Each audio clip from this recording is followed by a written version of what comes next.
بسم الله الرحمن الرحیم نننی خپلونې سره زه یم سید کبیر علي شاه ګرانو کتونکو دا وخت موجود یم لنډي کوتل بایپاس سره افغان کډوال روان دي اخرنی تاریخ 31 اګستو یکم هم تیر شو ډیډلاین یې ورکړی چې په یکم باندې به موږ قانوني کاروایی شروع کوو دا وخت موجود یم ما سره یو فیملی موجوده ده د هغې سره به خبرې اترې کوو چې آیا دی په پاکستان کې په کومه صوبه کې اوسېده اوس واپسي کوي لګیا دی په زړه باندې څه دي څه ارمانونه دي دې سره خبرې اترې کوو ډومبنۍ خو راته خپل نوم ووایي السلام علیکم. وعلیکم السلام. رحمت الله ده. کرامت الله بھائی دا راته ووایي چې په پاکستان کې په کوم ځای کې اوسېدی تاسو میاوالی کې. میاوالی کې میاوال کله راوتې تاسو یاره نن هم درېمه څلورمه ورځ ده چې راوتلي یو. لارې بندې دي، مشکلات زیات ده. د غونډې لارې دغسې ولاړې دي، ماشومان دي راسره، زنانه وي دي. دغه موږ پاکستان حکومت نه هم دا درخواست ده او د افغانستان حکومت نه هم دغه درخواست ده چې موږ ته زر تر زره لارې خلاصې کړي او خپل وطن ته واوړو. د خیره خپل وطن ته په خوشحالۍ روانې شکر الحمدلله. خپل وطن خو خپل وطني. پردی کټ وای د نیمې شپوي پیدایښت مې ملته شوی 45 سال مې پلار وایي 45 سال موږ ووتل عمر د ما پیدایښت هم ملته شوی. شکر الحمدلله. اوس مې بچان زلمیان دي. بس مجبوري شوله نو خپل وطن ته خو به ځو، اخر هم ځو، اول به هم ځو. ښه په خوشحالۍ روان یو. د حکومت پاکستان حکومت نه مې دا اپیل ده چې ډېر ښه خوشحاله ټیم هم تېر کړ. ښه ټیم یې راکړی ده. شکر الحمدلله. 45 کاله یې موږ وساتلو. ښه په عزت په حیا کې راولېږلو. خو اوس هم دغه ګزارش ده ورته چې موږ ته د لارې خلاصې کړي. سیاسر دي راسره، ماشومان دي، ګرمي ده، چې دغه لار موږ ته خلاصه کړي، دغه مشکل موږ ته حل کړي چې موږ په خپل وطن ته په خیر لاړ شو. سره دا راته ووایي چې په پاکستان کې وې نو ویزه در سره وه که نه بغیر ویزې وې نه ویزه خو نه وه راسره، موږ سره پیورار کارډونه وه. اوس هم په زړه څه ارمان دی چې خپل وطن ته روان یې د پاکستان څه یادونه به ځان سره وړئ بس انډیوالان و، یاران دوستان و، ټول پاتې شو. کاروبارونه و ټول پاتې شو. مینې مې ټولې پاتې شولې. هر څه په نیمه بیه باندې خرڅ کړل. چې څه هم په 50 اخیستي وو هغه هم په 100 ورکړل. څوک هم په 100 اخیستي وو هغه هم په 4 ورکړل. هر څه هم په نیمه ریټ خرڅ کړل. ولې سامان هم ولې خرڅول حکومتي پاکستان حکومتي چارواکو خو ویلي سامان ځان سره وړی شئ نو ولې وړی شئ خو دا سامان خو دومره سامانونه و چې څلور اوس کرایه دومره جګې کړې وې چې 4.5 لکه 15 لکه 6 لکه روپۍ سامان و. نو هغه 6 لکه روپۍ ته به د ګاډی نیو. هغه هم سامان نیم رسېده نیم نه رسېده. پاس به زور پر هغه لاندې سامان به څه به غونډ ختم شو. دغې وجې نه هم خرڅ کړه. کاروبار دې څه کولو په میاوالي کې میاوالي کې خو شکر الحمدلله خپل هم دغه فروټو مروټو ریډۍ کاروبار کوه. فروټ مروټ هم لګول. نو کاروبار دې راغونډ کړی و چې خپل وطن ته واپسې کړې بس مجبوري ولا ریډۍ مې تقریبا 1.5 روپۍ ریډۍ وه. په 15,000 روپۍ مې ورکړل. څه خو موږ خو بس د آخري تاریخونه یې ورکړي وو. دغه تاریخ ده او ذاتي بازۍ ولا بېګایل مې ریډۍ خرڅه کړه او مال مې دغسې خلاص ور اچاو ته که نه یې هلته پاس پروت همداسې خلاص مې ور واچاو او بس راغلل. روان یې واپسې کړې نو کرۍ دپاره پیسې شته بس ګزاره به کوو که نه. دا چکن ته ګورو که نه، چکن والا به یې راکوي بیا به یې ورکوو که نه. خپل ملک ته روان نو ملک کې به خپل کاروبار جاری ساتې انشاءالله خپل وطن به هم آبادولو غواړې خپل وطن دا دومره هم 45 کاله پاکستان آباد که اوس به افغانستان آبادو انشاءالله تعالی. د فیملی څومره کسان دا وخت تا سره موجود دي دلته تقریبا 47 کسان. 47 کسان. ماشومان څه وایي ځي په خوشحالۍ ځي ماشومان خو موږ نه هم ډېر خوشحاله دي. خپل وطن ته ځو. خپل وطن ته ځو. دا وخت مونږ سره ماشومان هم ولاړ دي د هغې سره هم خبرې اترې کوو. بچې څه به وې راته واپس روانې خپل ملک ته خوشحاله یې که خفه یې خوشحاله یم.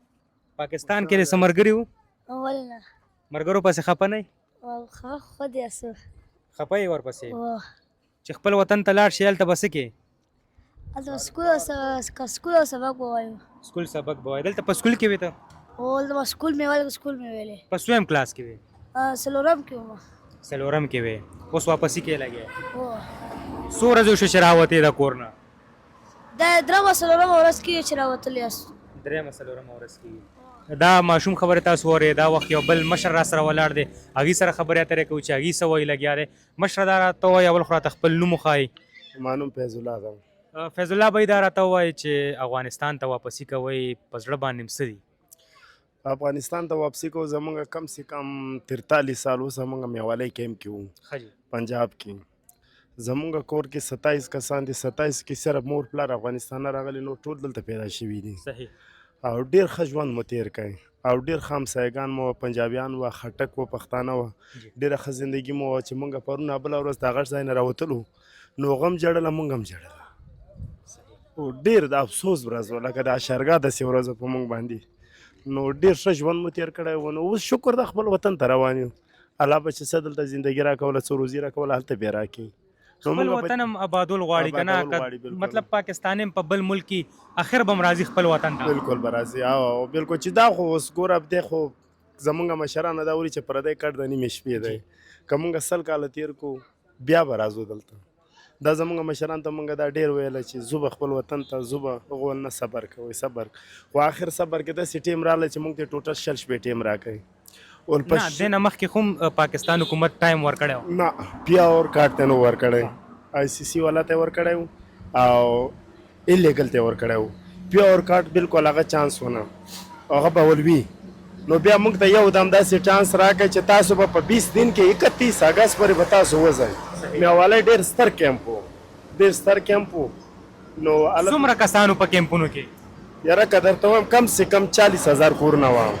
په 40,000 کې به اوس ټوټل 1500 کوره پاته وي. کم سے کم پرون بله ورځ چې موږ راوتلو 1500 لارۍ پکې ولاړې وې چې خلکو دا تعدي کوه چې موږ 31 اګست نه مخکې ووځو. ولې چې موږ راوته افغانستان نه راغلي د خپل د عزت دپاره چې دلته موږ بې عزته نه شو. خو بیا هم د هغوی کور ودان که پولیس وي که عوام یې موږ سره ډېر همت کړی ده، ډېر همدردي را سره وکړي چې تاسو به څوک نه تنګوي په آرام سره. خو موږ ته صرف دا یو افسوس درېږي چې موږ د 100 روپو شی په 100 روپۍ خرڅ کړی دی. او دا لارۍ چې ډکې دي ګوره دا داسې کې دی کې داسې کسان شته چې خلکو خپل جوړې خرڅې کړي دي، کرایه پرې جوړه کړې ده چې د کرایې پیسې چا سره نه وي. څومره کرایه تاسو نه ټریلې والا اخلي؟ نو اوس داسې مختلفه کرایه ده چې د دې موږ د کندوز ولایت یو. صحیح. د کندوز پورې 2.5 لک روپۍ کرایه وه، نن سبا 7 لک روپۍ کرایه ده. په ډېره مشکله بیګا ته کابله پورې 15 لک روپۍ خلکو کرایه ورکړه. د مجبورۍ نه د دې نه ده ورکړې چې هغه وایي چې موږ دلته بې عزته کېږو چې یاره اوس ځان وباسو چې دلته موږ بې عزته نه شو. کرایه خو خیر د خدای به پیسه پیدا کړي خو عزت نه پیدا کېږي. نو داسې حساب ده. نو کرایه هم د کوم ځای نه پیدا کړه د تلو دپاره؟ کرایه به نو اوس هلته مو رشتهداران شته څه دلته څه مو خپل دا خپل سامان مامان سره خرڅ کړئ، په دې مو پوره کړه سره. دا لاسونه ګوره دا زمونږ بلاکونه دي ایټې دي.